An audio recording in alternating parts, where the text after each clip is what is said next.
Hi friends, പുതിയ വീഡിയോയിലേക്ക് സ്വാഗതം. മലപ്പുറത്തെ പെരിന്തൽമണ്ണയിൽ നിന്നും ഇപ്പോൾ വയനാട്ടിലേക്കാണ് യാത്ര ചെയ്യുന്നത്. പോകുന്ന വഴിക്ക് കണ്ടൊരു രസകരമായിട്ടുള്ളൊരു സ്ഥലത്തിൻ്റെ പേര് പട്ടിക്കാട്. നമ്മൾ പല സ്ഥലങ്ങളിൽ അത് കേട്ടിട്ടുണ്ടാവും, പട്ടിക്കാട് എന്നൊക്കെ പറഞ്ഞിട്ട്. ഈ കാണുന്നതാണ് കേട്ടോ പട്ടിക്കാട് എന്ന് പറയുന്നത്. അത്യാവശ്യം ചെറിയൊരു ജംഗ്ഷനാണ് ഈ ഒരു പട്ടിക്കാട് എന്ന് പറയുമ്പോൾ. അത് മലപ്പുറത്തെ പെരിന്തൽമണ്ണയിൽ നിന്നും അടുത്താണ്. പോകുന്ന വഴിയിലൊരു റെയിൽവേ ട്രാക്ക് കണ്ടായിരുന്നു കേട്ടോ. അപ്പോൾ റെയിൽവേ ട്രാക്കിലൂടെ ക്രോസ് ചെയ്യുമ്പോഴത്തേക്കും ഒരു ചേട്ടൻ ഹായ് തന്നായിരുന്നു. അപ്പോൾ ആ ചേട്ടനും ഞങ്ങളുടെ വകയായിട്ട് തിരിച്ചൊരു ഹായ് കൊടുത്തു. അങ്ങനെ വീണ്ടും മുന്നോട്ട് പോകുന്നു. തേക്ക് മരങ്ങൾക്ക് ഫേമസ് ആയിട്ടുള്ള നിലമ്പൂർ മലപ്പുറത്താണ്. അതിൻ്റെ ലക്ഷണമായിട്ട് റോഡ് വക്കിൽ മൊത്തവും ഞങ്ങൾ ഇഷ്ടംപോലെ തേക്ക് മരങ്ങൾ കണ്ടായിരുന്നു. മലപ്പുറത്തിൻ്റെ ഗ്രാമഭംഗികളൊക്കെ ആസ്വദിച്ച് മുന്നോട്ട് പോകുമ്പോഴത്തേക്കും ഒരു കുളം കണ്ടായിരുന്നു കേട്ടോ. എന്തൊരു ഭംഗിയായിരുന്നു!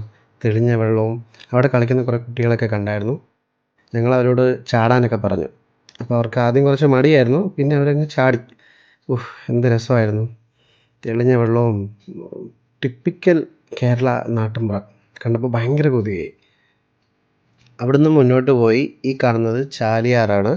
ചാലിയാർ മലപ്പുറം ജില്ലയിലെ പ്രധാനപ്പെട്ടൊരു പുഴയാണ്. അങ്ങനെ ചാലിയാറും കടന്ന് മുന്നോട്ട് പോയിക്കൊണ്ടിരിക്കുന്നു. നല്ല മഴയുണ്ട്. മഴ ഈ ഒരു മൺസൂൺ സമയത്ത് കേരളം കാണാനായിട്ടൊരു പ്രത്യേക ഭംഗിയാണ്. നമ്മുടെ ഈ ട്രിപ്പ് ഓൾമോസ്റ്റ് എല്ലാം മഴയിലായിരുന്നു. സോ മഴയത്ത് ഈ ഒരു കേരളത്തിൻ്റെ ഭംഗി എടുത്തു പറയേണ്ടത് തന്നെയാണ്. അടുത്ത് ഞങ്ങൾ എത്താൻ പോകുന്ന ഒരു ടൗൺ എന്ന് പറയുന്നത് മലപ്പുറത്തെ മഞ്ചേരിയാണ്. ഫുട്ബോൾ കളികൾക്ക് ഫേമസ് ആയിട്ടുള്ള മഞ്ചേരി ടൗൺ. അത്യാവശ്യം ചെറിയൊരു ടൗണാണ് മഞ്ചേരി.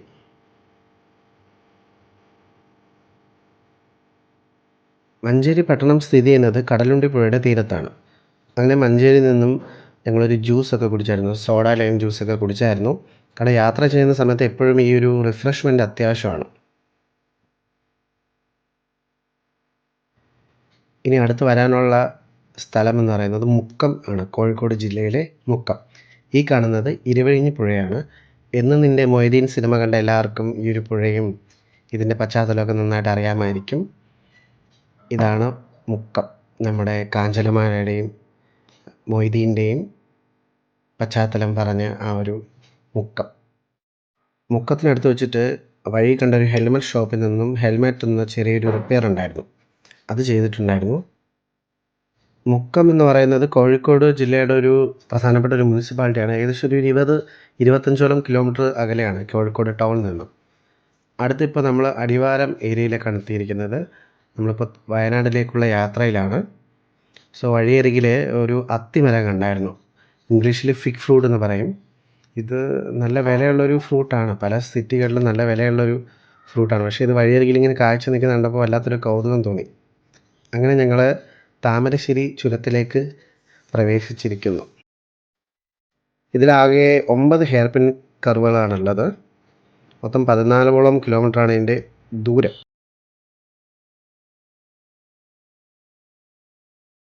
ഇത് കണക്ട് ചെയ്യുന്നത് അടിവാരം മുതൽ, അതായത് അടിവാരം എന്ന് പറയുന്നത് കോഴിക്കോട് ജില്ലയും ലക്കിടി വ്യൂ പോയിൻ്റ് അത് വയനാട് ജില്ലയാണ്. ഇത് തമ്മിൽ കണക്ട് ചെയ്യുന്നതാണ് ഈ ഒരു താമരശ്ശേരി ചുരം. വെള്ളാനകളുടെ നാട് സിനിമയിലൂടെ എല്ലാ മലയാളികൾക്കും പരിചിതമായിട്ടുള്ള സ്ഥലമാണല്ലോ താമരശ്ശേരി. ഇപ്പോൾ പണ്ട് വയനാട് നിന്നും കോഴിക്കോട് തുറമുഖത്തിലേക്ക് സാധനങ്ങൾ കൊണ്ടുവരാനായിട്ട് ബ്രിട്ടീഷുകാർ പണിതതാണ് ഈ ഒരു താമരശ്ശേരി ചുരം. ആ പണി ചെയ്യാനായിട്ട് ബ്രിട്ടീഷുകാരെ സഹായിച്ചത് ഒരു ആദിവാസി മൂപ്പനായിരുന്നു, കരിന്തണ്ടൻ മൂപ്പൻ എന്ന് പറഞ്ഞിട്ട്. ചുരത്തിൻ്റെ പണി കഴിഞ്ഞതിന് ശേഷം അദ്ദേഹത്തെ ബ്രിട്ടീഷുകാർ കൊന്നെന്നാണ് പറയപ്പെടുന്നത്. മഴ ആയതുകൊണ്ട് ഭയങ്കര മഞ്ഞായിരുന്നു കേട്ടോ ഈ ഒരു താമരശ്ശേരി ചുരത്തിൽ.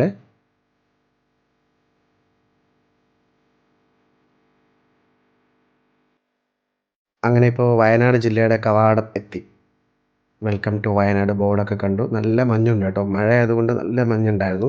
ഈ ലക്കിടി വ്യൂ പോയിൻ്റ് എന്നാണ് ഈ ഒരു സ്ഥലത്തിന് പറയുന്നത്. കേരളത്തിൽ ഏറ്റവും കൂടുതൽ മഴ ലഭിക്കുന്ന സ്ഥലങ്ങളിലൊന്നാണ് ഈ ഒരു ലക്കിടി വ്യൂ പോയിൻ്റ്.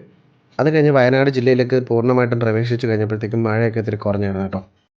ആക്ച്വലി വയനാട്ടിൽ 3 മുനിസിപ്പൽ ടൗണുകളാണുള്ളത്: കൽപ്പറ്റ, മാനന്തവാടി, സുൽത്താൻ ബത്തേരി.